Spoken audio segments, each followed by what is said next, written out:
అల్పపీడన ప్రభావంతో ఏపీలో 3 రోజులు వర్షాలు కురిసే ఛాన్స్ ఉందని వాతావరణ శాఖ హెచ్చరించింది. దక్షిణ ఒడిశా, పశ్చిమ మధ్య వాయవ్య బంగాళాఖాతం ఆనుకుని అల్పపీడనం ఏర్పడిందని విశాఖపట్నం తుపాను హెచ్చరికల కేంద్రం వెల్లడించింది. ఈ అల్పపీడనం ప్రభావంతో వచ్చే 3 రోజులు తేలికపాటి నుంచి మోస్తరు వర్షాలు కురిసే అవకాశం ఉందని తెలిపింది. ఇవాళ విజయనగరం, శ్రీకాకుళం, మన్యం, అల్లూరి సీతారామరాజు జిల్లాలలో అక్కడక్కడ భారీ వర్షాలు కురిసే అవకాశం ఉందని హెచ్చరించింది. అల్పపీడనం ప్రభావంతో తీరం వెంబడి బలమైన ఈదురుగాలులు వీచే అవకాశం ఉందని ప్రజలు అప్రమత్తంగా ఉండాలని సూచించింది. మత్స్యకారులు సముద్రంలోకి చేపల వేటకు వెళ్లవద్దని విశాఖపట్నం తుపాను హెచ్చరికల కేంద్రం సూచించింది.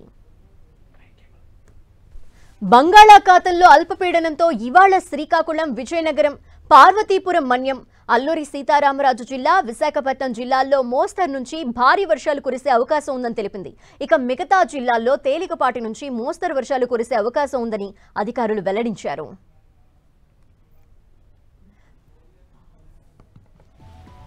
ఇక ఏపీలో వర్షాలకు సంబంధించిన డీటెయిల్స్ మా ప్రతినిధి జార్జ్ అందిస్తారు. జార్జ్, పశ్చిమ మధ్య బంగాళాఖాతంలో ఏర్పడిన అల్పపీడనం ప్రస్తుతం ఛత్తీస్గఢ్ పరిసర ప్రాంతాల్లో కొనసాగుతుంది. ఇది క్రమంగా బలహీనపడే అవకాశం ఉందని వాతావరణ శాఖ అంచనా వేస్తూ ఉంది. దీనికి తోడు సముద్ర మట్టానికి 7.6 కిలోమీటర్ల ఎత్తులో ఉపరితల ఆవర్తనం కొనసాగుతుంది. దానికి తోడు రుతుపవన ద్రోణి కూడా కొనసాగుతూ ఉన్న నేపథ్యంలో ఈ నెల 18న మరొక అల్పపీడనం ఏర్పడే అవకాశం ఉందని వాతావరణ శాఖ చెబుతూ ఉంది. ఈ అల్పపీడనం సైతం కూడా బలపడడానికి ఛాన్సెస్ ఎక్కువగా ఉన్నాయి కాబట్టి 3 రోజుల పాటు ఏపీ వ్యాప్తంగా తేలికపాటి నుంచి మోస్తరు వర్షాలు, 1-2 చోట్ల కూడా భారీ వర్షాలు కురిసే అవకాశం ఉందని వాతావరణ శాఖ చెబుతూ ఉంది. ఇప్పటికే చూసుకున్నట్లయితే కనుక గత 5 రోజుల నుంచి ఏపీ వ్యాప్తంగా చూసుకున్నట్లయితే భారీ వర్షాలు నమోదవుతున్నాయి. కొన్ని చోట్ల భారీ నుంచి అత్యంత భారీ వర్షాలు కూడా నమోదయ్యాయి. ముఖ్యంగా ఉత్తర కోస్తాంధ్ర జిల్లాల నుంచి పల్నాడు వరకు కూడా చూసుకున్నట్లయితే కనుక చాలా చోట్ల 24 సెంటీమీటర్ల నుంచి 15 సెంటీమీటర్ల వరకు కూడా చాలా చోట్ల కూడా అత్యధిక వర్షపాతం అనేది నమోదైంది. కొన్ని చోట్ల ఫ్లాష్ ఫ్లడ్స్ కు సైతం కూడా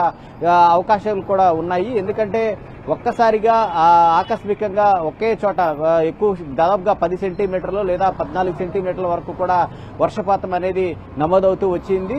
ఈ నేపథ్యంలోనే మరొక అల్పపీడనం ఏర్పడుతూ ఉన్న నేపథ్యంలో ప్రజలంతా కూడా అప్రమత్తత వ్యవహరించాలి. రాగల 3 రోజుల పాటు కూడా ఏపీ వ్యాప్తంగా మరొకసారి వర్షాలు అనేవి కురవనున్నాయి.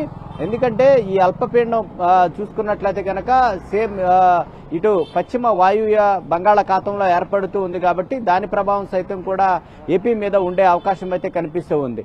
అయితే రాగల 3 రోజుల పాటు ప్రస్తుతం అల్పపీడనం కొనసాగుతూ ఉంది కాబట్టి రాగల 3 రోజుల పాటు ఉత్తర కోస్తాంధ్రలో తేలికపాటి నుంచి మోస్తరు వర్షాలు, 1-2 చోట్ల భారీ వర్షాలు కురుస్తాయని వాతావరణ శాఖ చెబుతూ ఉంది. Thank you George.